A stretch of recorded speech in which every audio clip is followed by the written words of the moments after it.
इस ज़माने ने बड़े बड़े बादशाहों के तख्त व ताज फटते हुए देखे और बड़े बड़े आली मर्तबत लोगों को पैबंद खाक होते हुए देखा। इसलिए ज़माने की कसम खा करके कहा कि बेशक इंसान खसारे में है। जिनका तोती बोलता था और वो समझते थे कि हम धरती का जेवर हैं और हमारे दम से बज़्म आलम में चराग़ हैं, फिर उनका नाम भी बाकी न रहा।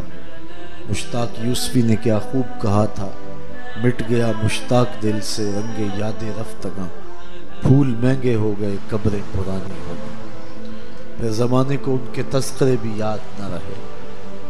मैं एक दिन अपने साथ कब्रिस्तान में गया तो वहाँ एक कब्र पे कतबा लगा था किसी शख्स के नाम का और साथ लिखा था साबका चेयरमैन। तो मैंने कहा कि ये जब कोई शख्स मरता है तो वो एमपीए हो या एमएनए, तो मरने के बाद वो साबिका हो जाता है। आप जाएं खड़ी शरीफ तो मियाँ साहब रहमतुल्लाह ताला अलैह की पैंती में बहुत सारी कब्रें हैं जो कश्मीर के राजाओं की और उनके जो है वो बादशाहों की हैं, उमरा की हैं। और वहाँ भी ऐसे आपको कई कतबे मिलेंगे, कोई साबका सदर है, कोई साबका वज़ीर आज़म है। तो मैं कहता हूँ कि हर मरने वाला जब मर जाता है तो फिर वो साबका हो जाता है अपने जिस ओहदे पर भी वो गामजन हो। लेकिन अल्लाह का वली कब्र में जाके भी साबका वली नहीं होता, मुत्तकी कब्र में जाकर भी मुत्तकी नहीं होता, सहाबी कब्र में जाकर भी साबका सहाबी नहीं होता। तो फिर उस चीज़ से ताल्लुक़ जोड़ो कि जिसके साथ फिर साबका नहीं लगता, जो हमेशा दायमी और मुस्तकिल है।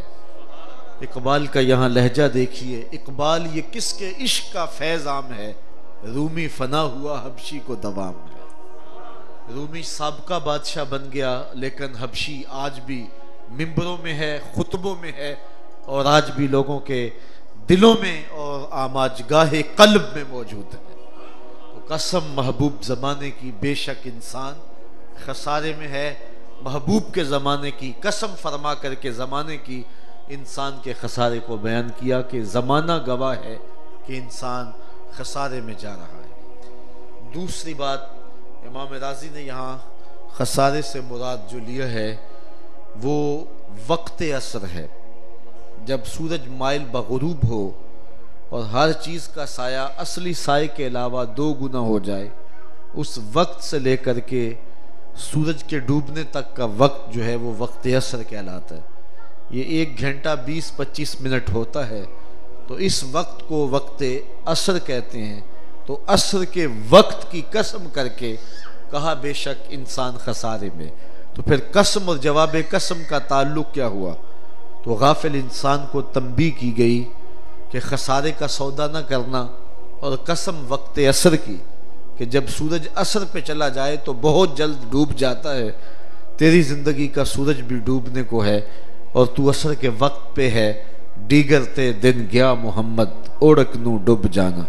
तो ये गाफिल को तंबीह है। तीसरा मफहूम इमाम राजी ने जो यहाँ बयान किया है वो ये है कि असर से मुराद नमाज असर है। इसका और जवाब कसम का क्या ताल्लुक़ है?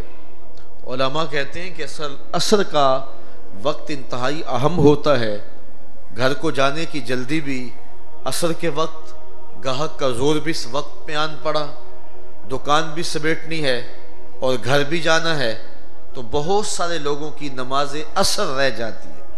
इसलिए गाफिल को तंबीह की गई, कहीं खसारे का सौदा न कर बैठना और कारोबार के बदले नमाज ना छोड़ देना, घर जाने की जल्दी में नमाज ना छोड़ देना और गाहक का ख्याल करके रिज़्क़ के ध्यान में राज़िक़ को भूल ना जाना।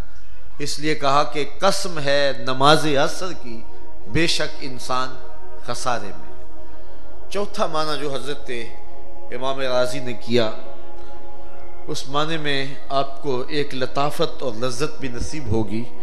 वो फरमाते हैं कि असर से मुराद मुतलक ज़माना नहीं है, बल्कि असर से मुराद मखसूस ज़माना है, और वो ज़माना है जनाब रिसालत माब सल्लल्लाहु अलैहि वसल्लम का। अल्लाह ताला ने अपने महबूब के ज़माने की कसम करके कहा, मुझे कसम तेरे अहद हमायों की, मुझे कसम तेरे दौरे खुश खिसाल की, मुझे कसम तेरे खूबसूरत और हसी ज़माने की कि बेशक इंसान खसारे में है। इंसान का खसारा बयान करने से कबल अल्लाह ने महबूब के ज़माने की कसम की। और इमाम राजी ने इस पे दलील भी दी। फरमाते हैं कि इसी को इख्तियार किया बहुत सारे लोगों ने, और दलील ये दी कि सूरतुल बलद में अल्लाह ने अपने महबूब के मकान की कसम की है, और यहाँ महबूब के ज़मा की कसम की है। वहाँ किया है ला उक़्सिमु बिहाज़ल बलद, मुझे कसम है इस शहर की। सूरत बिल इत्तिफाक मक्की है सूरतुल बलद, तो फिर हाजा का इशारा करीब के लिए तो शहर मक्का ही मुराद हुआ। तो मुझे शहर की कसम, तो ये क्यों नहीं कह दिया कि मुझे मक्के की कसम, कहा मुझे इस शहर की कसम। तो फिर इंसान का जहन दौड़ा ना और इज्जतों के निशान ढूंढने लगा कि शहर की कसम क्यों खाई है। यहाँ अल्लाह का घर काबतुल्लाह है और ये इज्जतों का बहुत बड़ा हवाला है।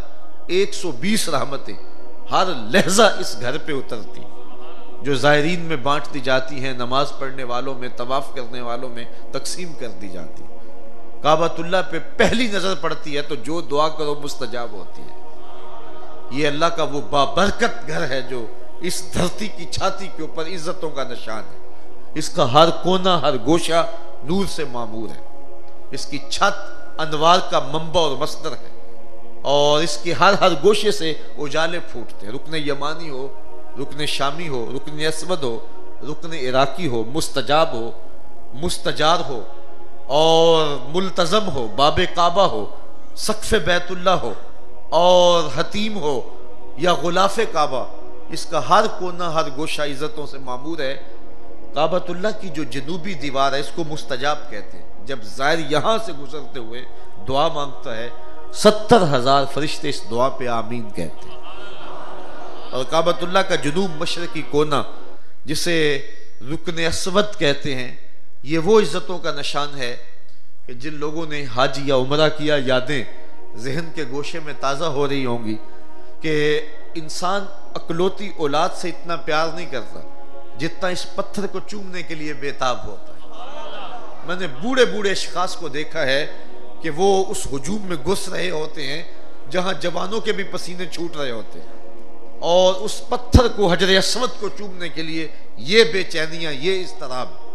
हजरत उमर ने इस रात से पर्दा उठाया, हजर असवद को बोसा दिया, फिर रुक गए और कहा ए हजर असवद, मैं तुझे कभी ना चूमता अगर मेरे रसूल ने ना चूमा होता। ये उस निस्बत को चूमा जा रहा है, और फिर जिसको चूमने का मौका मिला फिर वो चूमता चला जाता है, कभी ऊपर से, कभी नीचे से, कभी वस्ते हजर चूमता है। किसी ने कहा ये समंदर पार से आए लोग बड़े दीवाने हैं यार, पत्थर को चूमने का मौका मिला, एक बार चूम ले, जान छोड़ दें, ये बार बार चूमे जा रहे हैं। मैंने कहा मियाँ ये पत्थर नहीं चूम रहे, ये किसी के होंठों के निशान ढूंढ रहे हैं। एक जगह से चूमते हैं, ख्याल आता है हुजूर ने इधर से ना चूमा हो, फिर उधर से चूमते हैं, फिर ख्याल पड़ता है हुजूर ने कहीं इधर से ना चूमा हो। मैंने कहा पत्थर नहीं चूम रहे, ये किसी के लबों का लम्स तलाश कर रहे हैं। हमने कतरा देखा न कभी दरिया पे गौर किया, बस जहां तेरी झलक नजर आई वहीं डूब गए। तो ये इज्जतों का ज़रफ़ है, ये मोहब्बतों का मरकज़ है। शायद इसलिए अल्लाह ने इस घर की कसम खाई हो, इस शहर की, कि यहाँ काबतुल्लाह है, मकाम इब्राहीम है।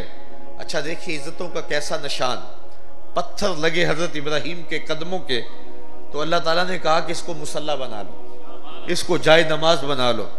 या अल्लाह इसको जाए नमाज बना ले, कहा हाँ हाँ यहाँ 2 नफल पढ़ो, और यहाँ तवाफ के 2 नफल पढ़ने लाजिम हैं। अच्छा अल्लाह के घर का तवाफ कर लिया, कोई कसर तो बाकी नहीं रही थी। तो अगर मोहब्बत की बोली जानते हो तो अपने डेरे से यार का डेरा अच्छा लगता है। उतनी देर तक तवाफ नहीं मानूंगा जब तक वहां पेशानी नहीं रगड़ोगे जहां मेरे यार के कदम लगे, और ये मोहब्बतों का ज़रफ़ करार पाया। अच्छा थोड़ा सा आगे जाओ तो ये भी निशान कदमों के हैं।